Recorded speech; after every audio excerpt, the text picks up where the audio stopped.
Okay, everybody, this is Thunder, leader of the pack, the Wolf Pack, the Campfire Council Wolf Pack. That's one of the secret societies in the Campfire Council. Wanted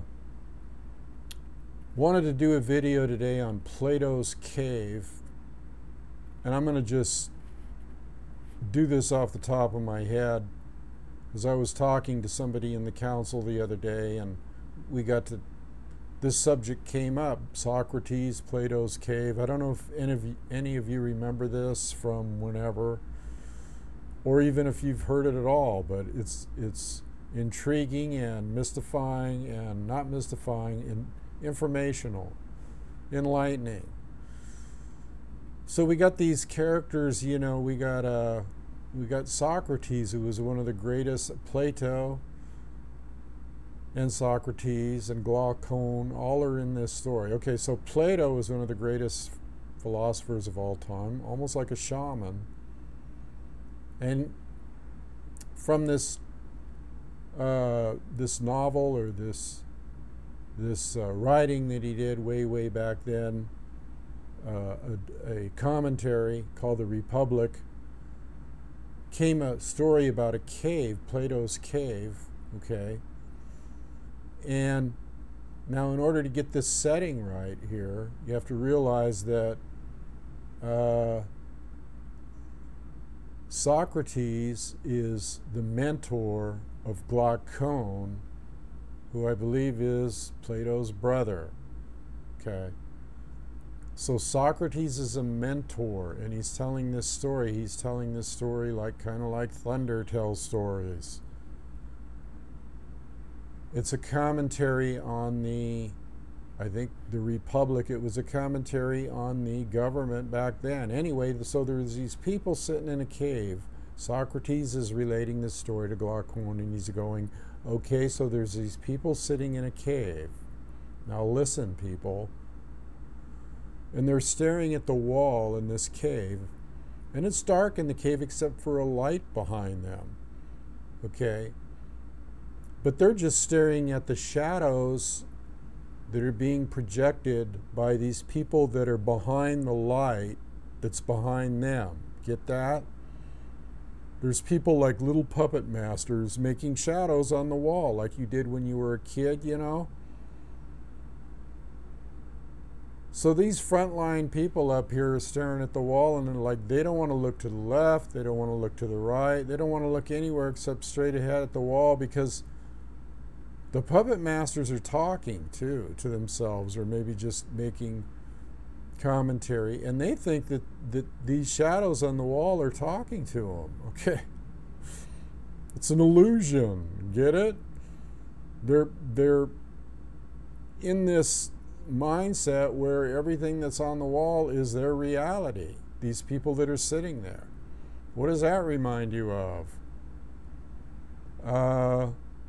And these puppet masters are projecting shadows on the wall.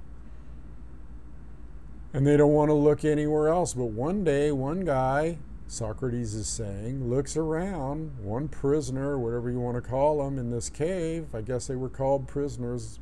Good name for them. One of them turns around and looks and sees that there's a light back there, and there's people projecting these images. And the light hurts his eyes at first, and he's like, he can't see. But then it comes into focus, and he goes, wow, those are people back there projecting images on the wall. And so he taps on the next prisoner that's sitting next to him, and or some others, and says, hey, look, this ain't real. Look behind here. This is what's happening. And they're going, no, I don't want to look. I don't want to look. That's my reality. That's all I want to see. I don't want to see about anything else. Besides, the light's too bright over there. And this guy's, no, really, I mean, you got to turn around and see this, okay? So then the story jumps to this part that's called exiting from the cave. This is really getting interesting now, because one of the prisoners gets drug up out of the cave, and there's these people sitting in the cave looking at the shadows, and one of them gets grabbed by the nape of the neck and drug up to sunlight out of the cave, and the sun's just blinding him. He can't even look at it. He's just like, what is this? It's all white light. I can't see anything. And then slowly things come into view. I had a vision like this one time. Slowly things come into view. Trees, whatever, and then surrounding, and then at night the stars and the nature, and then finally the sun rises and he can see it comes up slowly and he can see it, and he's like, wow, this is unbelievable. This all really exists outside the cave. And so he's like, man, I got to go back down and tell these other people. It's sort of like an ascending and descending, isn't it? It's kind of like ascending, like I talked about, and descending. I've told this story in a different way. Maybe this will help me get the point across. Okay? So he ascends and then he descends back down into the duality, or the yin and yang, or black and white, or the shadows on the cave, and the goofy people that won't look at anything else. And when he comes back down into the cave, funny thing happens. He like goes blind for a second because of all the light he's been out in. He can't see. And he's kind of like stumbling around a little, and the other people notice he's stumbling around. But he's there to give them a message, and he's trying to tell them about, hey, I went outside the cave and I saw the most magnificent, and they're going, these people are going, look at the way he's stumbling around. His eyes, what's wrong with him? I don't know if I want to believe this guy. And so they continue looking at the shadows on the wall. And they don't listen to the guy. Now, what does this remind you of? I constantly talk about how people in this community, and myself and others have, and Natalie and others have talked to me about this. We've talked about it at length, about how we try to tell people things and they don't want to hear it.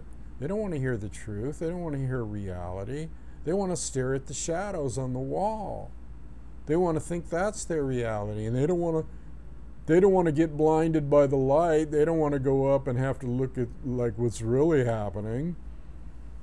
And so this is a metaphor for two things: what's happening in the world really, and what's happening in nature, in the planet, in what I've been talking about with being in presence and splatter vision. This is for if you want to learn about splatter vision and being in presence, see my previous video, Shamanistic Techniques. Campfire Council people, you know what I'm talking about. This is the difference between plodding along in everyday reality like a lemming going over the cliffs, time after time after time, making the same mistakes, listening to the same lies, listening to the same politicians, listening to the same bullshit over and over and over. That's the shadows. Now, do you want to be one of these dumb clucks, dumb chickens, sitting there watching the shadows going, yeah, man, that's it? And then what happens? Well, I'll add something to the story, okay? There just happened to be a spring that was on the other side of this wall full of water, and all of a sudden, it was getting thinner and thinner and thinner, and all of a sudden it broke open and all this water came running in from outside and drowned them all. No, I mean, that's not part of the story, but I just added that. Or anything like that could happen. The entrance to the cave could collapse. In other words, calamities upon them, and they don't know it. They're too busy watching the shadows. And the idiot listening to the idiot politicians that spout off and tell lies and break treaties like they did with the Native Americans a long time ago and killed them all and committed genocide on them all. Same people, different day, years later. So this story intrigued me. It was like, wow, these people in the Campfire Council need to hear this story, and people in the public. So Plato was like way ahead of the game. I mean, and history must be repeating itself, because in Rome or Greece or wherever, this stuff just keeps happening over and over. People get blinded by the illusion. Okay, they're looking at shadows. It's smoke and mirrors, people. I posted a video on Campfire Council today. Now this is for the council people. Had a little problem pasting it in. When you paste in the thing, it's like, what's going on here? I'm like, I started this community. So I don't know, after a while I got it working, but maybe it was just Google glitches or whatever, but I don't like that. I don't like that happening at all. Okay, this is our community. We can post whatever we want. Now I posted a thing about the Ukrainian people on Google in general, and also on this site, about what's going on over there and what those poor people are going through. You need to watch that. I know it's hard, but you need to watch what these people are going through. They're losing all their possessions. They're being thrown out into cold weather. They're being evacuated, and as they're being evacuated, there's bombs coming in and killing them. This is what the Ukrainian people are going through because the West created a coup over there and divided the country, brother against brother. It's as simple as that. The West created a coup, divided the country, brother against brother. Civil war. Lots of people and innocent people biting it.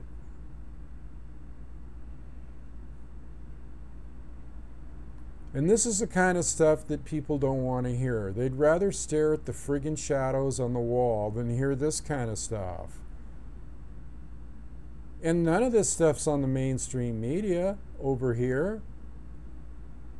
None of it's, I mean, people being displaced and hiding in basements and bombs hitting them and some people being killed and having to be evacuated. Is any of this being covered on the main scum media?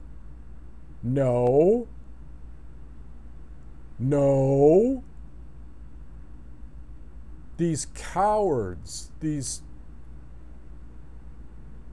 crippled mind cowards that want to cripple your mind by not informing you as to what's going on. I'm informing you, Thunder's informing you, Campfire Council's informing you. Get in with us while you can, because we're making plans, okay, to get out of the system completely.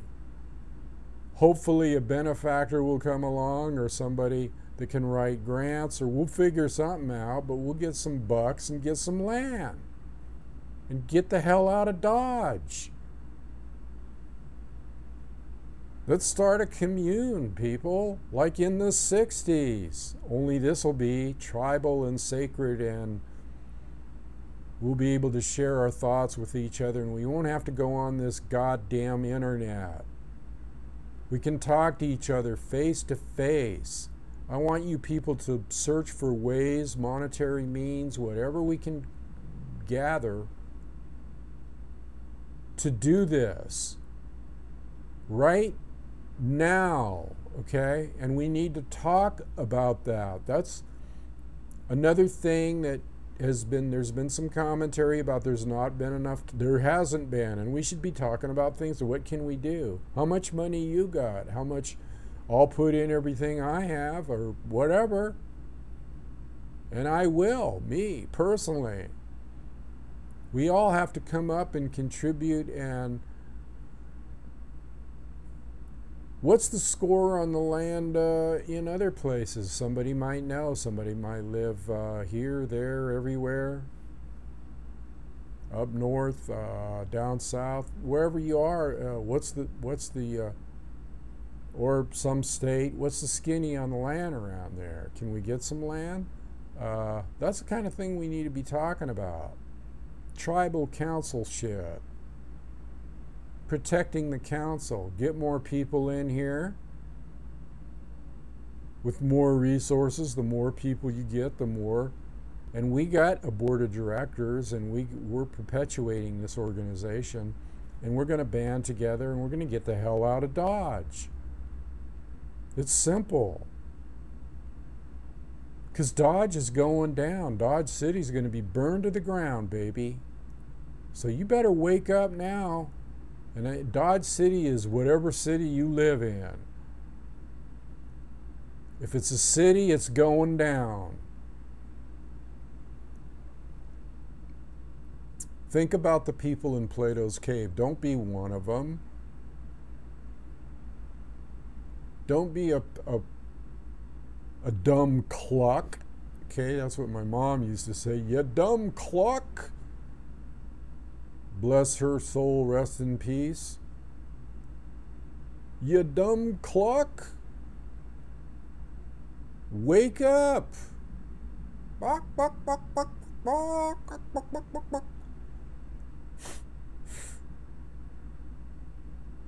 That reminds me of a scene from Lonesome Dove. What a great movie.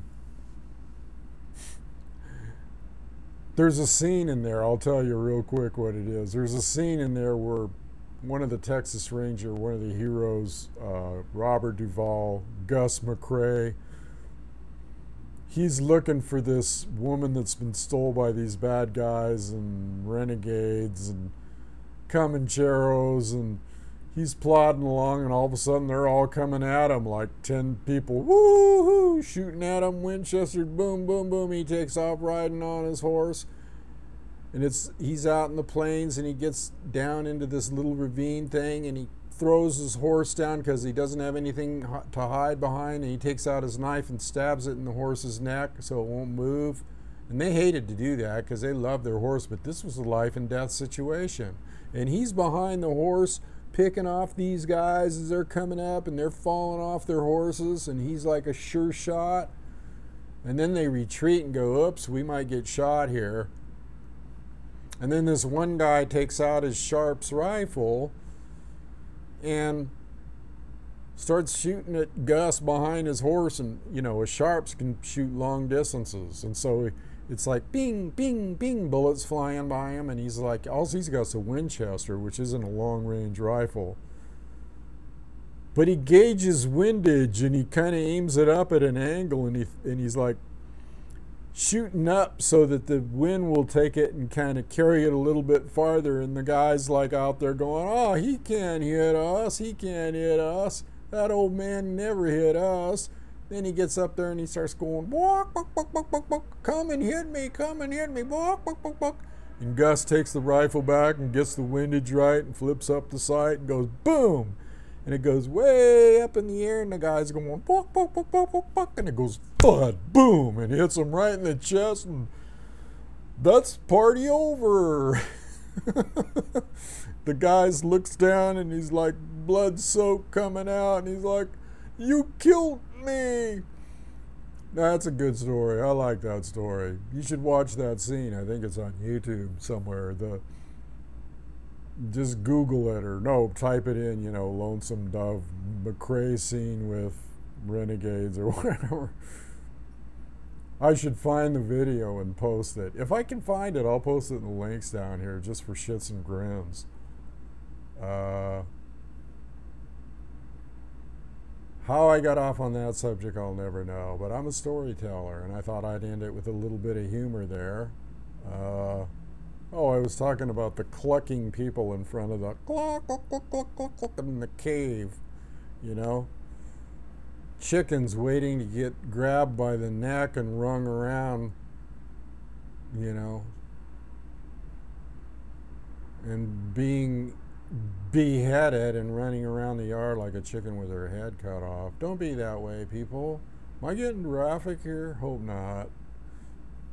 Don't want this to be X-rated or PG or anything. Anywho, I'm out of here, people. That's the story for today. Let's keep this thing going, man. Let's just light some fire in the campfire. All right? Talk to you people later. Love you all. This is Thunder. I'm out of here. Adios. Over and out.